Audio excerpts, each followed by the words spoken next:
మనతో పాటుగా బీఎస్పీ రాష్ట్ర అధ్యక్షులు ఇబ్రాహిం శేఖర్ ఉన్నారు. సార్ 12 సంవత్సరాలు దాటిపోయింది తెలంగాణ రాష్ట్రం ఆవిర్భవించి 13 సంవత్సరాలకు అడుగు పెడతా ఉన్నాం. ఎలాంటి మార్పులు వచ్చాయి స్వరాష్ట్రంలో అంటే ఏమైనా గమనించారా? ఆంధ్ర పరిపాలనకు తెలంగాణ పాలనలకు ఆంధ్ర పాలనకు తెలంగాణ పాలనకు ఏమీ తేడాలనే విషయం బహుజన్ సమాజ్ పార్టీ స్పష్టం చేస్తుంది. అంటే మన ఆంధ్ర పరిపాలనలో కూడా పేదరికం అట్లే ఉంది. బడుగు బలహీన వర్గాల మీద దాడులు అన్యాయాలు అత్యాచారాలు అట్లే జరుగుతున్నాయి.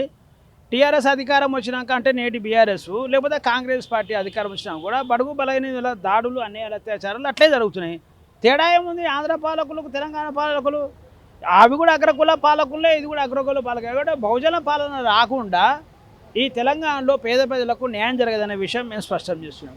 బీఎస్పీ స్టెప్స్ ఏంటి? అసలు తెలంగాణలో చాలా సమస్యలు ఉన్నాయని చెప్పేసి చెప్తా ఉంటారు కదా, ఆ సమస్యలకు సంబంధించినటువంటి విషయంలో బీఎస్పీ ఎలాంటి కార్యాచరణ రూపొందిస్తుందంటే ఏం చెప్తారు?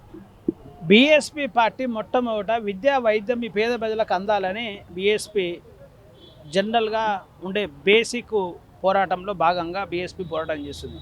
చాలా రోజుల నుంచి మేము చెప్తా ఉన్నాం, ప్రభుత్వ పాఠశాలల అంటే నేనేమంటున్నా, చదువు విషయం పక్కకు పెడితే ఈ పేదలకు ఆత్మగౌరవం బాబాసాహెబ్ అన్నట్టు అన్నిటికంటే మించింది ఆత్మగౌరవం. అసలు ఈ పేదలకు ఆత్మగౌరవం లేదు. ముఖ్యంగా రేపటి పౌరులను, నేటి బాలలే రేపటి పౌరులు కదా. మీరు ప్రభుత్వ పాఠశాలకు వెళ్ళి చూడండి. 70 సంవత్సరాల స్వాతంత్ర దినోత్సవం అంటే తర్వాత కూడా నువ్వు ప్రభుత్వ పాఠశాలకు వెళ్తే అమ్మాయిలు మనస్ఫూర్తిగా మంచినీళ్ళు తాగుతారు. ఎందుకంటే టాయిలెట్ చేయాల్సి వస్తుంది. ఎందుకంటే టాయిలెట్ ఫెసిలిటీ లేదు. టాయిలెట్లు కట్టిస్తారు తప్పిస్తే దాని మెయింటెనెన్స్కు నెలకు 10,000 రూపాయలు ఇయ్యరు. ఒక ఇంట్లో నలుగురం ఉంటేనే టాయిలెట్ ఇబ్బందికరం ఉంటుంది. 200 మంది ఉన్న మహిళా అమ్మాయిలకు 3-4 టాయిలెట్లు కట్టించి దాన్ని మెయింటెనెన్స్ లేకపోతే ఎట్లా చూస్తారు? అంటే మొదట ఈ పేద ప్రజల ఆరోగ్యాన్ని ఖతం చేసే కాడ, ఆత్మగౌరవాన్ని లేకుండా చేసే కాడ టీఆర్ఎస్ సక్సెస్ అయింది, కాంగ్రెస్ కూడా సక్సెస్ అవుతుంది. బీజేపీ రెండింటికి మద్దతు తెలుపుతున్న విషయం కూడా స్పష్టమవుతుంది. జిహెచ్ఎంసీలో ఏమైనా పోటీ చేయబోతా ఉన్నారా బీఎస్పీ తరఫు నుంచి వెళ్ళి? 100% లోకల్ బాడీలో గ్రామ పంచాయతీ ఎన్నికలు పోటీ చేసినాం. 123 వార్డు మెంబర్ గెలిచినాం. 9 మంది ఉప సర్పంచ్ గెలిచినాం. 4 సర్పంచ్ గెలిచినాం. 2 కౌన్సిలర్లు గెలిచినాం. మేము ఇప్పుడు వచ్చే 300 దాంట్లో కనీసం మేము 10-15 మాత్రం ఖచ్చితంగా గెలుస్తాం. ఏ పార్టీలను ఖతం చేయాలనే కాడ కూడా మా దగ్గర ప్రణాళిక ఉంది. మా పని గ్రౌండ్ వర్క్ జరుగుతుంది. బీఎస్పీ అనేది ప్రచారం ఉండదు, గ్రౌండ్ వర్క్ జరుగుతుంది.